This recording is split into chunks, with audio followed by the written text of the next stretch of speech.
अगर आप भी अफ्तारी में चटपटी सी चीज़ें खाने के शौकीन हैं तो ये रेसिपी स्पेशल आपके लिए, जो आपके खानों को चार चांद लगा देगी और जायके में बहुत ही मज़े की होगी।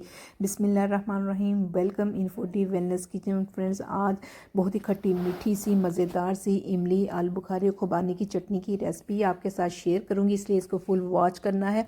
हर स्टेप को फॉलो करेंगे तो बहुत मज़े की, बाज़ार से बेहतर, केमिकल से पाक घर पे चटनी बना सकेंगे। तो चटनी बनाने के लिए सेम क्वांटिटी में आपने तीनों चीज़ों को लेना है, इमली, आलू बुखारा और खुबानी को। तो यहाँ पर इमली और आलू बुखारा जो है वो सीड वाला है और जो खुबानी है वो बगैर सीड्स के है। ठीक है, तो इन तीनों चीज़ों को आपने अच्छे तरीके से धोने के बाद फिर इसकी चटनी बनाएंगे और बहुत मज़े की बनेगी। कम वक्त और कम पैसों में आप बहुत ज़्यादा क्वांटिटी में बना सकेंगे और लॉन्ग टर्म के लिए आप इसको सेव कर सकते हैं, इसलिए वीडियो फुल वॉच कीजिएगा। लास्ट पे आपको टिप्स दूंगी जिससे चटनी की जो शेल्फ लाइफ है बहुत ज़्यादा बढ़ जाएगी। तो बिस्मिल्लाहिर्रहमानिर्रहीम। इन तीनों चीज़ों को एक बड़े बॉल में शामिल करने के बाद इसमें तकरीबन गर्म पानी, इतना गर्म हो कि आपके फिंगर ना लगे, इतना गर्म पानी जो है वो शामिल कर देना है और अच्छे तरीके से इसको डिप कर देना है ताकि इमली, आलू बुखारे और खुबानी जो है सही तरह से डिप हो जाए। और तकरीबन आधे घंटे के लिए या घंटे के लिए, जितनी देर में ये तीनों चीज़ें जो हैं अच्छे तरीके से सॉफ्ट हो जाएं, ढक्कन दे के इसको रख दें। जैसे ही ये तीनों चीज़ें जो हैं, इमली, आलू बुखारा और खुबानी नरम हो जाए, साइज़ में डबल हो जाए और थोड़ी सी सॉफ्ट हो जाए, तो इसके आपने गुठलियों को रिमूव कर देना है। ठीक है ना, और बहुत आसानी के साथ हो जाएंगी। ये देखें, अभी चम्मच हिलाने से ही काफ़ी हद तक ये देखें इसका पल्प जो है वो अलग होना शुरू हो गया है। और इससे भी ज़्यादा ज़रूरी काम, अभी तक आपने चैनल को सब्सक्राइब नहीं किया तो फ्रेंड ज़रूर कर दीजिएगा इस तरह की अफ्तारी और सहरी की रेसिपीज़ के लिए। तो जैसे ही सीड्स को रिमूव कर लेना है, तो ये देखिए हमारे पास कितना ज़्यादा पल्प जो है वो आ चुका है। ये पूरा रमज़ान आप इस्तेमाल करेंगे तो बिल्कुल ख़त्म नहीं होगा। और सीड्स को रिमूव करने के बाद इसको ब्लेंडर जग में ऐड करेंगे और इसको अच्छे तरीके से आपने ब्लेंड कर लेना है।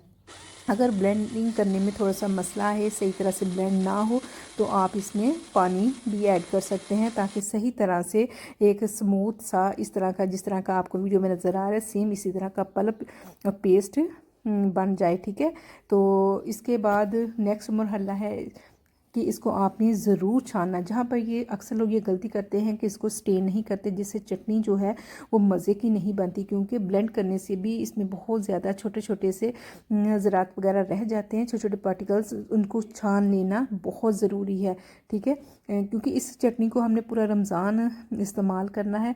और अभी मैं आपको दिखाती हूँ, स्टेन करने से बहुत ज़्यादा छोटे छोटे से इमली के अंदर जो होते हैं रूट्स या कोई सीड्स रह गया हो, तो ब्लेंड करने से ये देखें बहुत ज़्यादा एक्स्ट्रा चीज़ें निकली है, इसको हम हटा देंगे और स्ट्रेनर को सही तरह से साफ़ कर लेंगे।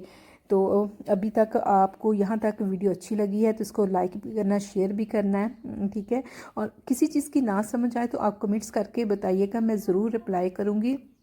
और आप किस जगह से देख रहे हैं बताइएगा ताकि मैं आपका शुक्रिया अदा कर सकूं। फिर आपने एक बात का ख्याल रखना है कि आपने इसको बहुत ज़्यादा हाई फ्लेम पे नहीं पकाना। ठीक है, मीडियम से लो पे पकाएंगे। अभी ये देखें बहुत ज़्यादा थिक लग रही थी, इसमें मैंने थोड़ा सा पानी ऐड कर दिया है ताकि हम इसको 10 से 15 मिनट तक अच्छे तरीके से पका सकें। पकाने से थिक हो जाएगी तो ठीक रहेगी, अगर शुरू में ही थिक हो जाएगी तो ये नीचे पैंदे के साथ लगना शुरू हो जाएगी। जैसे इसमें बॉयल आ जाएगा तो इसमें तकरीबन 1 कप भर कर चीनी का शामिल कर रही हूँ, क्योंकि ये खट्टी मीठी सी चटनी है तो इसमें थोड़ा सा मीठा ऐड करेंगे। आप अपने टेस्ट के अकॉर्डिंग इसमें शामिल कीजिएगा। तो यहाँ पर 1 कप जो है वो चीनी का शामिल किया है और 1 चम्मच इसमें चिली फ्लेक्स का ऐड कर रही हूँ। आप चाहें तो इसकी जगह ब्लैक पेपर का भी इस्तेमाल कर सकते हैं। तो उसको आपने सही तरह से पाउडर शेप में आपने ऐड करना है और 1 चम्मच ही इसमें काला नमक शामिल करेंगे। काले नमक से इसका जायका जो है बहुत ज़्यादा मज़े का हो जाता है। और तकरीबन ½ कप के करीब इसमें बारीक पीसेस में ऐड कर रही हूँ गुड़। गुड़ से जो इसका बैलेंस है बहुत मज़े का हो जाएगा, इसका मीठा इक्वल हो जाएगा और टेस्ट भी बहुत मज़े का आएगा। चटपटी सी मज़ेदार सी चटनी कि आप अपना हाथ ही नहीं रोक सकेंगे।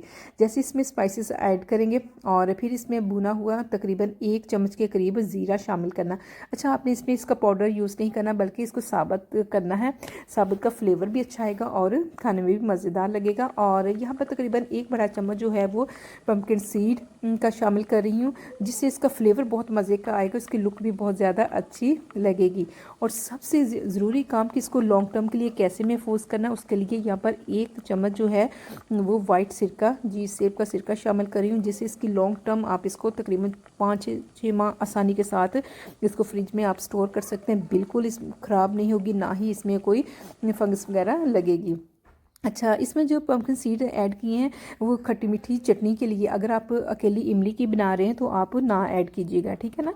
तो यहाँ पर हम 3 in 1 बना रहे हैं, 3 चटनियों को एक साथ बना रहे हैं, तो इसलिए इसमें शामिल किया है। तो अभी ये देखें, जब बबल जो है ज़्यादा बड़े बड़े से आने शुरू हो जाए तो ये देखें थिकनेस भी सही है, बिल्कुल इस वक्त बिल्कुल परफेक्ट हमारी चटनी तैयार हो चुकी है। तो इसका चूल्हा हम बंद कर देंगे, ठीक है, और इसको ठंडा होने देंगे।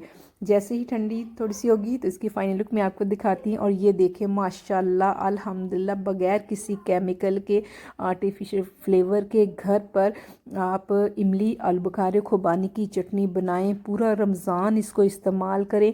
और जब इसको स्टोर करना हो ठंडा करके अच्छे तरीके से, तो किसी एयर टाइट कंटेनर में इसको आपने महफूज करना है और कोशिश करें कि वो अंदर से बिल्कुल ड्राई हो।